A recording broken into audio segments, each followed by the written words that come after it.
Queen. Hey, PJ, can you hear me okay? Hear you a little bit. How about now? A little better. I got this new headset on. Sorry about that. No, I so much to talk about this game, but I just want to ask you about the Tamani's huge block there right at the end to really save this ball game for you. From your advantage, just how big was that for this squad? Oh, that was huge. That was a huge block. It was a huge momentum swing, and it was right on. It was right on time. Thanks.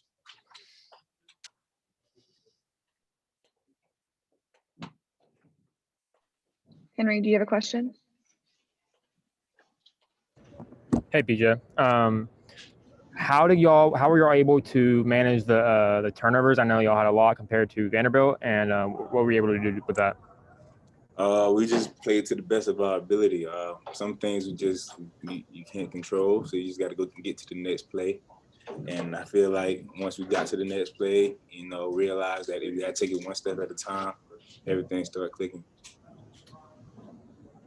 Okay, let's have Mark Weiser and then Ryan Curley. PJ, I assume you think you guys didn't play as well as you did against Auburn or maybe even Ole Miss, but to win when you guys aren't at your best, does that say a lot for you guys? Yes, it says a whole lot about our team and our togetherness. When things are not going your way, and we still have a chance to persevere, and we did that, and I feel like we can continue doing it. PJ, you were hot from the 3-point line today. Was there anything? Did you do anything different prepping for the game today, or your shots just falling? No, I prepare like I always prepare. I don't really switch it up. I do what I need to do, and today it was a good day. So hopefully I have more days in the future. Okay, let's have Palmer Tones and then Davis Baker. PJ, how big was the effort of Jaxon Etter tonight? Oh, that was real big. He came in. His number was called. He was ready to play right then and there. He always go hard in practice, and it shows up in the games when we clutch. Yeah, along those lines, I was actually going to ask about Ty McMillan. How much better does he make y'all, especially as the big man on the team when he's playing like that? Oh, he's very effective when he's playing at his peak, and he can get. I've seen growth since I've been here and watching him, compete and play and practice and in the games. And I feel like he's getting there. Okay, let's have Augusta Stone and then Jed May. Hey, PJ, Scottie Pippen Jr. had one of his worst shooting nights of the season tonight. He went 3 for 12. I want to know, what was the key on him defensively? The key was just to stay in front of him. Stay in front of him as much as you can in ball screens. Just try to make sure he sees somebody in front of him no matter where he goes, because he was the key to their offense. Hey, PJ, a couple games ago, you were really struggling from three. I think you went 0 for 13 and over a couple games there. The past couple games, you shot a lot better. Obviously, you're shooting great tonight. As a shooter, just how do you, I guess, get out of slumps like that? What do you do in practice? How do you prepare, when things aren't going right to get back on track? I just feel like you adjust. You never stop shooting. You just always have to adjust. And by adjust, I mean like making sure you don't live in the past. So like if I miss a shot back then, the next one's going. And you gotta always think like that. All right, and the last question, let's go with Connor Riley. Hey, PJ, turnovers obviously an issue tonight. Was it anything that Vanderbilt was really doing, or was it more sort of self-inflicted wounds?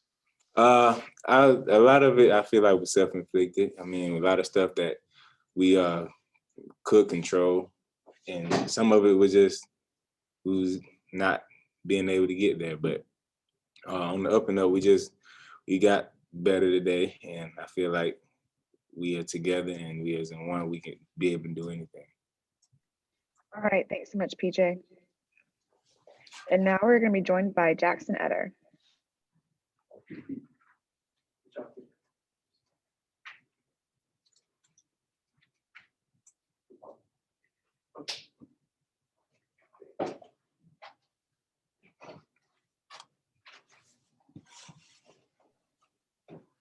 All right, first up, let's have Augustus Stone and then Anthony Dasher.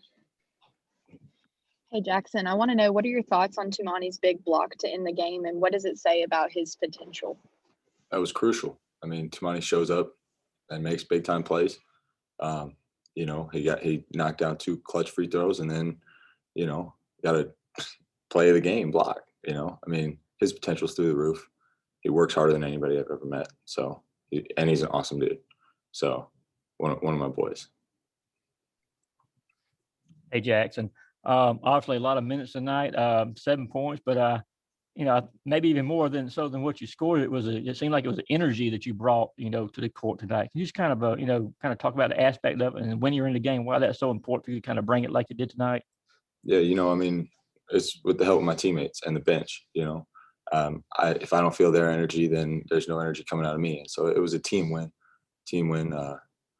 I couldn't have done it without my teammates, my coaches who constantly push me in practice, and that's kind of like my role. You know, I found my role, be an energy guy. You know, move without the ball, do the little things, and it seems like it worked for me. All right, thanks, buddy. Up next, let's have Mark Weiser and then Henry Queen. Jackson, how satisfying is it for you know, guys like yourself and McMillan to come off the bench and you know, contribute like you did in a win? So obviously they needed everything you guys could give. Yeah, I mean, it's very satisfying. I mean, when you work your tail off every day, you know, you're ready when your number's called. And me and Ty were ready when our numbers were called. Ty had some awesome minutes, you know, huge rebounds, huge putbacks. You know, Ty did a really good job, and that just, you know, shout out to his work ethic during practice every day. When he comes in and gets extra work in, you know, shout out Tom McMillan. It looked like you were kind of pushing up on Scottie Pippen Jr. What was the game plan to rein him in? I mean, lock up, keep the ball in front. You know, same with Sharif Cooper. You know, same with Scottie Pippen Jr. Keep the ball in front, and you know, help defense wins games. Okay, let's have Ryan Curley and then Davis Baker. Hey, Jackson, you were matched up on Scottie Pippen Jr. For a lot of your minutes out there. Was that part of the game plan in practice? Did you practice against Severe to prepare for matching up against him? Not necessarily. I mean, I didn't guard Xavier, but you know, I knew I was going to be guarding Pippen, similarly to the way I guarded Sharif, chest in front. You know, don't let him blow by, stay down, keep the ball in front.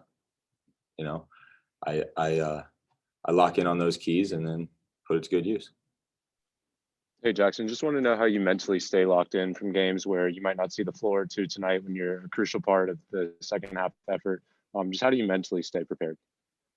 Well, I'm mentally stay prepared because I'm locked in practice every day. I mean, every single guy on the team, no matter if they play 40 minutes like Xavier or they play 0 minutes, everybody's locked in at practice every single day. Everybody goes hard. You know, shout out Coach Linehan, all the coaching staff. You know, they do a really good job of keeping the energy up no matter how many minutes you're going to play, and everybody gets reps. Okay, let's have Jed May and then Palmer Toms. Hey, Jackson, kind of 2 questions for you. One, what does it mean just to have Coach Crean put the kind of faith in you to guard, you know, Sharif Cooper and Scottie Pippen, you know, 2 guys who were among the best in the league? And secondly, you mentioned being an energy guy. Just how, I guess, you keep it in your mind that you're helping this team with the energy you bring, you know, even on nights like tonight where, you know, points and assists and all that kind of stuff might not be showing up on the stat sheet. What was your first question again? Sorry. Just what does it mean for you to have Coach Crean put the faith in you to guard Sharif Cooper and Scottie Pippen and guys like that? It means a lot. You know, it means a lot that he's seeing what I work on in practice, and that's something that I worked a lot on during the off season and during COVID. You know, me and my little brothers were in the backyard getting quicker, getting faster, getting stronger. So that's something that I really took pride in coming in this fall. And then the second question, as far as being an energy guy, you know, everybody's got to find their role, you know, and not everybody can be leading scorer. And I don't know, that seems maybe too obvious, but I feel like a lot of people need to find their role. And, you know, I think a lot of guys on this team have found their role. And I just so happen to take up the energy guy spot. Thanks. Mm-hmm. Yeah, Jackson, along those same lines, as someone that has that kind of energy guy role, you know, walk on that may not be expected to do as much. Do you feel like when you get out on the court, you play with a chip on your shoulder? Absolutely. From the jump. No questions asked. there's always been a chip on my shoulder ever since I graduated high school and didn't really have too many offers and decided to walk on at Georgia, where I grew up being a dog. So there's always a chip on my shoulder. I mean, and I don't know, shout out my parents because they really pushed me to do the best. All right, and last question, let's have Connor Riley. Hey, Jackson, you guys won 3 straight SEC games. The first time you've done it under Coach Crean. Does that have any significance for you guys as a team that you are able to string along victories in this league now? 100%. Momentum's key. Anybody can pick up momentum, but as far as we're aware, we take it one game at a time. We're 1-0 tonight, and we're going to be 1-0 on Wednesday. So that's the goal. All right, thanks so much, Jackson, and congrats on the win. Thank you. We'll be joined shortly by Coach Crean.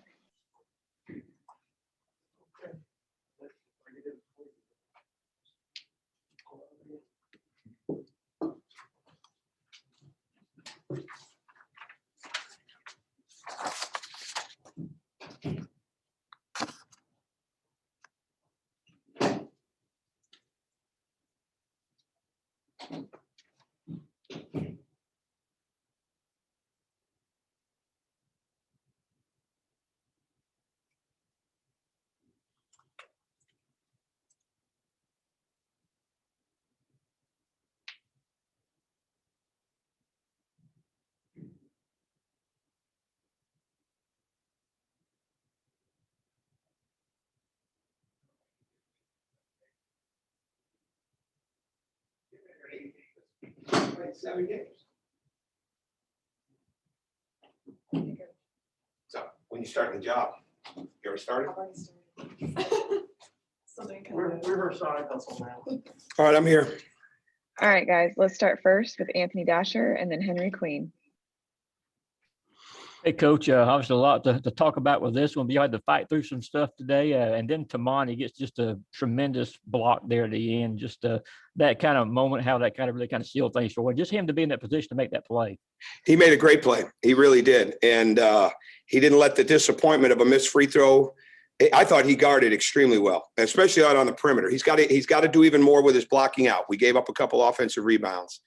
But it was a tremendous block against a guy that is one of the best in the league at drawing fouls. So he went straight up, got great verticality on the block, and then saved it. So it was huge. It is hard to win in this league. Extremely hard. And for us to do something, I asked Mike the other day, when's the last time a Georgia team has won 3 games in a row in the SEC? And he said it had been March 3rd, 2017. Mm-hmm. And so I used that with this team. I mean, we these are hard. I mean, every night you play, you win by 20 or you win by 1. It's hard to do. And it's an excellent league. I mean, Vanderbilt was coming off their best game of the year. They have been right there in many, many games, whether it's Mississippi State, whether it's Tennessee, Kentucky goes down to the absolute last possession, whatever it is, they're right there. They're extremely talented. They're extremely well coached. They can really shoot the ball. And so any win you get in this league is crucial. And I am confident that most coaches would agree with that. And it's very, very hard to win. Thank you. Turnovers might have been an issue, but y'all out-rebounded Vanderbilt, which y'all also out-rebounded Auburn last game. How pleased were you with performance on the board today? No, I think we've got to get better offensive rebounding. I was definitely not happy with that at halftime. We shot 59% for the game, 46% from 3. But we've got to get our offensive rebounding up. There were a couple of times we didn't block out as well. Anytime you're shooting a lot of long or shooting threes, there's going to be a lot of long rebounds, and they know that. They're very adept at getting those balls. But for us to out rebound them again, that's with our size differential, that's huge. Okay, up next, let's have Mark Weiser and then Augustus Stone. Tom, as a coach, do you take just as much satisfaction or maybe more so winning on a game when you're not playing at the same level that you did like at Auburn when it seemed like you guys were good from start to finish? It's a great win. I mean, that's all I can say. Any win in this league is a great win. It's not about you're satisfied with your win. It's a long week. You've got a lot of things to improve upon, but these games are coming fast and furious. And every team that you're playing, when you're lined up, I don't know about the people that aren't lined up, how they see it, but when you're lined up across from the other coach and across from the other team and you see the talent level and you spend all week or 3 days, whatever it is, preparing for that game and you know how good they can be, and you come out of there winning a game, you don't ever begrudge winning, and you're very thankful for it. And then you figure out what you've got to do to improve on your strengths and to improve on your weaknesses. Hey, Coach, y'all were able to hold Scottie Pippen Jr. not to one of his lowest shooting performances of the season. I want to know what was the key on him defensively?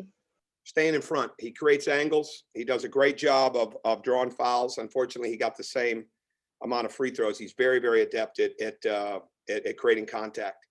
And a couple of times I was disappointed in that he got to the line with that. But bottom line, you got to stay in front. We wanted to bring pressure and fatigue to him. We put different people on him. And I thought Severe did an outstanding job. Justin did. And then certainly Jaxon Etter brought a ton to him. Defensively, we're very, very comfortable with that. I thought Jaxon and Ty played their most minutes, had their best games as Georgia Bulldogs, and they were very instrumental in our win. And I think that's one of the keys. You've got to get contributions from a lot of different people. And I've said this so many times before, but it's so true. Momentum is always up for grabs in a game, and you never know who's going to grab it. And I thought when Jaxon went in, he helped grab the momentum of the game. I thought Ty did it in the first half. And so with that being said, you put different people in situations like guarding a young man like Scottie Pippen Jr., who's so good, so improved, and you've got to bring fatigue to the game. You can't just let him set the pace of the game. And then on the other end, you've got to recognize what's there. We went 1 of 6 from 3 in the second half after going 6 of 9, but the 3-point shooting wasn't as imperative as getting the ball inside, getting to the rim. And we were very, very conscious of trying to get to the basket so that we could get to the foul line, because we knew that was an area that needed to be a strength for us against a team like Vanderbilt. Okay, let's have Davis Baker and then Ryan Curley. Hey, Coach. Severe and PJ combined for 30 points on only 3 missed shots. How important was the efficiency within the offense today? Very important. I didn't even realize that. So I haven't studied this sheet, but I just know we had 46 deflections. That's the number I look at first. I'll study this when I get upstairs, but very efficient, very, very efficient. And Severe did a great job controlling pace. You know, we're asking a lot of him. I mean, there's no we're going to hide him on a matchup type of situation and let him rest on defense. And I think sometimes with high usage guards, you know, that we can't take a back seat to anybody on the defensive end. So he's got to do a really good job defensively. And I think one of the keys to us improving has been his defensive improvement, his decision-making, shooting, getting to the rim, passing, all those things are improving. Well, so is his ability to defend. And I think when you come into the game, in answer to your question, when you come into the game like PJ and Severe, really focused on how you've got to guard, it's amazing how that opens up things for you offensively. And it was great to see PJ had a bust out night like that with shooting the ball. And again, I thought we got a lot of contributions from a lot of guys. And again, we didn't play any superb, perfect game. I mean, it's not going to happen. It's hard to do that. These other teams are good too. And the bottom line is finding a way to win is as valuable as anything you can possibly have, especially when you're getting ready to go on the road. Hey, Coach. It seems that whenever Jaxon is on the floor, he contributes in a lot of ways positively. What keeps him on the bench in a lot of these games? Well, let's just focus on right now that he was in the game today, okay? Because we won the game and Jaxon works really hard and we have other players. But I'm just going to focus on the fact that he went in there and did a really good job. So really, at the end of the day, that's the story to me. And so when he plays 15 minutes like that, I think that, or 14 and a half minutes like that, that's the story to me. Okay, up next, let's have Jed May and then Palmer Toms. Hey, Coach, I want to ask you about Ty McMillan. I think a couple of weeks ago you said he's a guy that needs to be more physical, you know, for this team. Just what did you see from him in that area tonight? I think he ended up with 7 points. And is this a sign of his growth and what he can be for this team going forward? Yeah, absolutely. I mean, we've seen it coming. I mean, I thought he did a good job the other night in the first half of the Auburn game. And it wasn't his fault that I didn't play him in the second half. It was more we just had a rotation of 3 guys.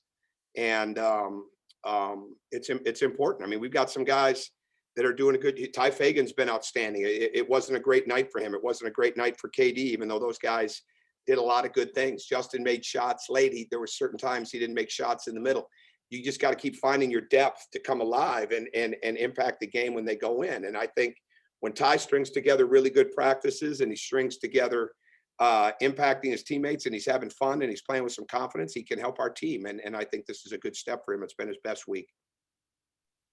Coach, you touched on it with Jackson Garden, Pippen tonight, and Cooper earlier this week.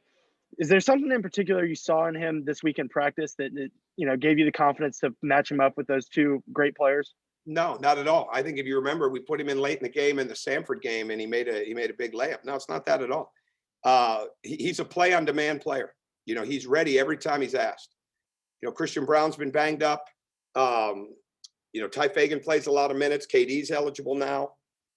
Those things play into it, but he's always ready when you put him in there. And he's got a great attitude. I love coaching him. He does a fantastic job. And again, he epitomizes a term I've used. I know I've used it with you guys before, but it's something I learned a long, long time ago. Scott Skiles, when he was an NBA coach, he referred to a guy named Adrian Griffin, who's now an assistant with the Raptors. He referred to him as a play-on-demand player. Every time he was called upon, he was ready to go. I never forgot that. I heard that when I was early on in my career at Indiana.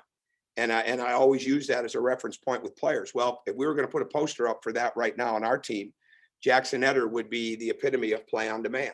When you call him, he's ready and he goes out there and he impacts the game. If I may ask, how many deflections did he have tonight? No, I don't have it in front of me. I didn't look at that, but I know he had a good number. I don't have that in front of me, or I'd tell you. I can get that to Mike, and Mike can shoot you a text if you'd like. Thanks. Okay. Okay, for last question. I'm sorry, I don't bring that chart in. It's on the board. I didn't bring anything in. I just see the stat sheet in front of me. So I'm sorry. We're going to go get that for you. And also for our last question, let's have Connor Riley. Hey, Tom, you touched on it a little bit earlier, but you've won 3 straight SEC games for the first time in your tenure. How significant or encouraging is that for what you're building here at Georgia? I think it's huge, right? I mean, the prognosticators picked us 13th at the beginning of the year. I mean, it's hard to win, man. I mean, it's extremely hard to win. It's tough all the way around. And I mean, you're thankful that you get these opportunities. There were 32 games this morning that were canceled or postponed, including 2 in our league. And not only is it hard to win, you don't know, tomorrow's not promised you here. I mean, it's just not. Tomorrow's not promised you in college basketball. So you've got to take advantage. I know that sounds cliche-ish, but it's true. I mean, nobody thought when Florida's playing the other night, you don't think that they're going to be down. You don't think that A&M's going to be down, but here we are, right? And could happen to us tomorrow. Could happen to anybody. So you want to do the very best you can do of controlling what you can control, which is your preparation, your attitude, your energy, the togetherness you have with your teammates, and being excited to play. And I think that says a lot about it. And I'm really proud of the way they played. You got the number? All right, Jackson had 8 deflections, which is probably career high. Anybody else? All right. Thanks so much, Coach. All right. Thank you. Thank you.